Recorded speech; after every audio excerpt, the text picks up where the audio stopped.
On the popular TV series The X-Files, FBI Special Agent Fox Mulder's really confused. He just can't figure out if we're being invaded by aliens or if it's all a government plot. In the movie The X-Files, he's wondering just what the truth is about himself. I'm an annoyance to my superiors, a joke to my peers. They call me Spooky.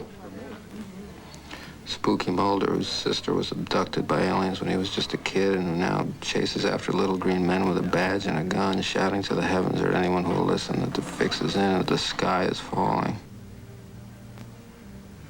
Well, I would say that about does it, Spooky. David Duchovny is here, our favorite paranoid FBI agent. Oh, David, welcome lovely. back. Thank nice you. to see you. Nice Sporting to see you. a new do, which I sort of described as the hedgehog look. That is exactly what I went in and asked for. Did you get that He said, from what kind of animal would you like to look like? And I said, a hedgehog would be nice. Do you go to a barber or like one of those fancy beauty parlor type places? A barber? I haven't been to a barber in a long time, though I should go. No, I went to the man that cuts my wife's hair. Ah. Laurent, and he... Who? Laurent. Laurent? I'm sorry I had to say that, but it is Laurent.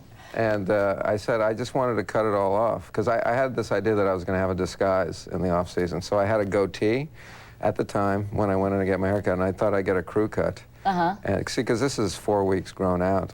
And anyway, it's all very interesting talking about my hair. It's fascinating, indeed. You know, if there's one thing I like talking about less than the X-Files, it's my hair. All right, well, Okay. we're going to talk about your second least favorite good. subject. Before we do, you can't go to a newsstand here in Manhattan, I'm sure a lot of other places in the country, without seeing your mug. Yeah, but you don't recognize me because of the hair, you see? It's a different guy. That was very totally clever. Different guy. I mean, you're on Vanity Fair, you're on Movie Line, Entertainment Weekly, TV Guide, so you're doing a major publicity blitz for this movie, aren't you? Well, sure. I mean, I would probably do it anyway because it's kind of your responsibility, you know, once they pay you a lot of money to do a movie that you go out and publicize it. But the wonderful thing about this is I saw the movie last Thursday and it really feels good now to publicize it because I love the movie. Yeah. And when we made the movie, I thought, yeah, it'll be fine. It'll be as good as the TV show. Maybe it'll make a decent movie, a good movie. But it's really a fun. I don't know if it's a great movie, but it was a lot of fun to watch, and it just works on every level. Yeah, tell me how it differs from the TV show. It's rectangular. Yeah, duh. Like the screen's a lot bigger. Think of taking you to the movies. That's like a scary you'll go thought. from here to here. Yeah. And that's basically it. There's a lot more of David Duchovny to love, but really, how is it different in terms of thematically or the characters? Is it just basically the TV show in a longer format on a bigger screen? I mean, basically that's what it is, but it's also all the things that movies can do that TV can't. The budget, the explosiveness, the reality of the special effects, the maturity, the grown-upness of the relationship comes to the front rather than, you know, in TV you're constantly making concessions to the medium, and you don't do it quite so much in film. A lot more action in the movie. Oh yeah, it's really like an action film, whereas the TV show is often character-based or monster-based or, you know, alien-based. Or even, you know, chicken stock-based occasionally. Let me I don't know what that means. I don't either. Whatever. In the Isn't film, that a cooking thing? Yeah, it is a cooking thing. You know, based. All right, we've got a clip, and this is my intro to it. In the film, as in the TV series, nothing is what it appears to be, and Scully and Mulder have to figure it out. So let's take a look. You'll get it right in the movie. Thank you. Hey. Hey. You boys live around here? Yeah, You seen anybody digging over there? we're not supposed to talk about it. You're not supposed to talk about it. Who told you that? Nobody. Nobody? Same nobody'd build that playground? Nobody buy you those new bikes, too? I think you better tell us. We don't even know you. Well, we're FBI agents. You're not FBI agents, How do you know?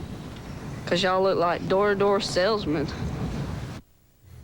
I understand that you contribute a fair amount to the script. Is that right? That you like to tinker with it, add some lines? Yeah, usually with the humor, sometimes with the sense of the, you know, if I don't think that the sense is being conveyed, but it's usually with funny things. I actually had a different line for that scene that I can't remember, that I thought was funnier, and I wish I could remember it now, but I can't. Get back to us on that one, will I ya? will. I'll come back to the next segment with it. Your sort of the way you act has been described as laconic. Yeah. What does that mean? Restrained. Oh, restrained. Actually, okay. I looked it up, and I didn't have time to actually write the full definition, but I think not over the top, Yeah. very understated. Yeah, yeah.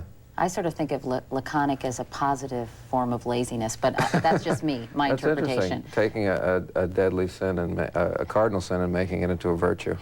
No, what do you think of that characterization? I mean, is that just a necessity? I like to think of it as real. I mean, I don't think people run around being dramatic all the time. I mean, there are moments of high drama in one's life, as there are in movies, but I like to pick and choose those spots rather than play it at a level that is dramatic the entire time. And I like watching performances like that, and I naturally gravitate myself towards creating performances like that. Yeah. Is this your last year with the X-Files, your last season? I guess that's the big question on everyone's mind. I don't know. I really don't know. Are you getting tired of it? Are you bored a little bit? Yeah, I mean, creatively, I'm doing the same character week in, week out, and it takes 10 months out of the year, and I don't get to do other things, other projects. So it's not that I'm so bored of the show or the character, but just that I would like to go out and do other things. So to spread your wings and try your hand at other things and other cliches we can come up with. I'd like to test new ground. I'd like to mow another lawn, or on other cliches that didn't become cliches because they don't make any sense. Exactly. Yeah. I've got a very important question. Yeah. Why do they cover Gillian Anderson's beauty mark in the movie? Do they do that in the TV show? As you know, I don't watch the TV show, but in the movie, they put makeup over a beauty mark. Mine remains. No.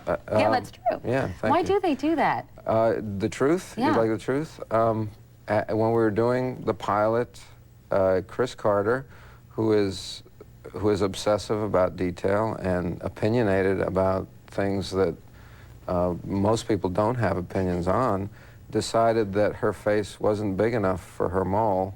You're kidding. In some It's a very teeny FBI sense. It was like Chris decided that an FBI agent wouldn't have the mole in that place. So Thank you for clarifying that, because that was bugging me during the movie. You didn't ask Gillian when she was... No, but I will. Oh, you saw the mole in the movie? Yes. No, I saw the mole in person. Anyway, we're out of time. I got to say goodbye. Okay. Best of luck, David. Good luck with the movie, and we'll talk to you soon. Thank you. We'll be back after this. Okay.